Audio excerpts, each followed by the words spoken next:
Halo my friend, pernahkah Anda mendengar tentang Lambert, anak singa yang dibesarkan oleh induk domba? Berikut cuplikannya. Lambert woke up with a fright, for he had heard an awful sound. Karena ia dibesarkan dalam lingkungan domba, And saw an ia awful, tidak tahu awful kalau sight. dirinya adalah seekor anak singa. Lambert Sehingga ketika mendengar lolongan serigala, ia ketakutan seperti domba lainnya. Dia belum menyadari jati dirinya yang sesungguhnya. Friends, kisah Gideon mungkin mirip dengan cerita Lambert anak singa. Ini ketika Gideon sedang mengirik gandum dalam tempat pemerasan anggur. Sedangkan ini adalah ketika malaikat Tuhan yang datang kepada Gideon. Mari kita baca Hakim-Hakim 6 ayat 15.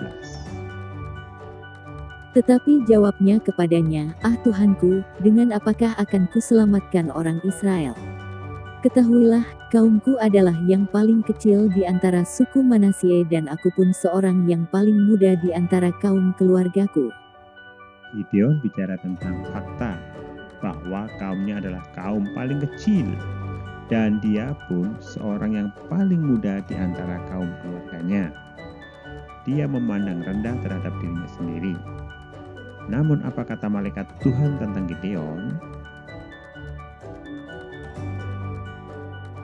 Coba baca Hakim-Hakim 6 ayat 12.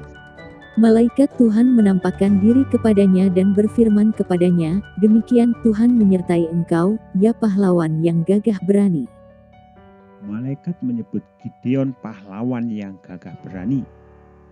Faktanya, saat itu Gideon sedang bersembunyi dari orang Midian sampai mengirik gandum di tempat pemerasan anggur. Gideon sendiri menyatakan kaumnya adalah kaum yang paling kecil di antara suku Manasye, dan ditambah lagi dia pun seorang yang paling muda di antara kaum keluarganya. Namun malaikat menyebut Gideon pahlawan yang gagah berani.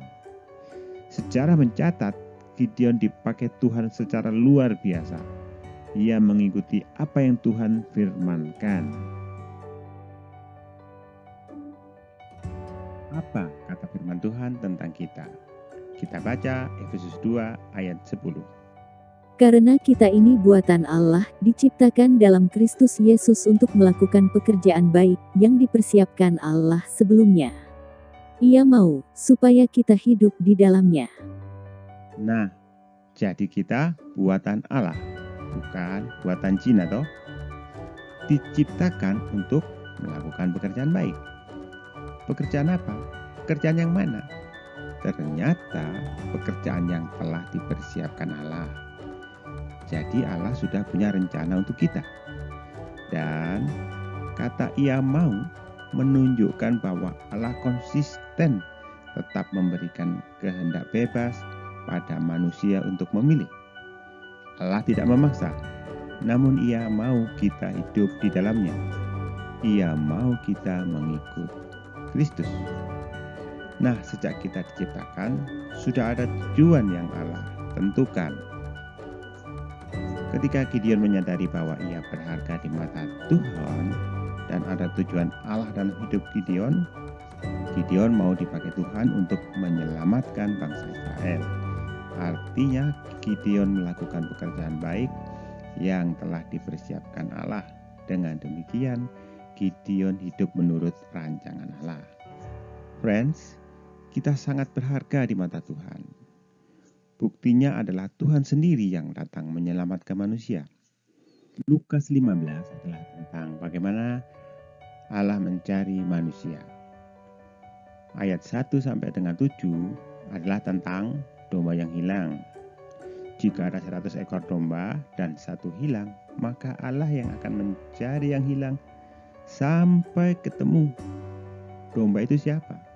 Domba itu kita. Ayat 8 sampai 10 adalah tentang dirham yang hilang. Perempuan yang punya 10 dirham. Satu dirham hilang, dicari sampai ketemu. Dirham itu siapa? Dirham itu ya kita. ayat 11-32. Anak yang hilang, anaknya pergi. Ketika dia pulang disambut oleh bapaknya. Ketika masih jauh, bapaknya lari-lari menyambut dia. Anak itu siapa? Anak itu kita. Jadi semuanya tentang Tuhan yang mencari kita yang terhilang. Kenapa? Karena kita sangat berharga di matanya. Tuhan menciptakan kita sudah punya tujuan, punya rancangan untuk kita kerjakan, yaitu rancangan damai sejahtera.